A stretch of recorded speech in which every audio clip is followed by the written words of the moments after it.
Session court Kabirwala کے senior stenographer میاں محمد یوسف چغتائی کی ریٹائرمنٹ کے موقع پر ان کے اعزاز میں الوداعی خصوصی تقریب کا اہتمام کیا گیا، جس کے مہمان خصوصی اور پاکستان جوڈیشل امپلائیز ایسوسی ایشن کے صوبائی چیئرمین پنجاب عبد المنان بھٹی تھے۔ ریٹائرمنٹ کے موقع پر محمد یوسف نے کہا کہ ریٹائرمنٹ ملازمت کا حصہ ہے، باعزت طور پر ریٹائر ہونے پر اللہ کا شکر ادا کرتا ہوں۔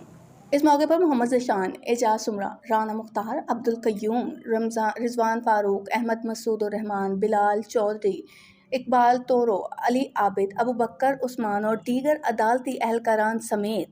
احمد بھٹا، خالد پرویز، ملازم حسین، حسنین رضا، مہران حیدر اور دیگر لوگوں نے بھی شرکت کی۔ اہم خبریں آپ نے جانی، کسی بھی خبر کی تفصیل دیکھنے کے لیے دیکھتے رہیے آرز نیوز، کیونکہ آرز ہے آپ کی پہچان۔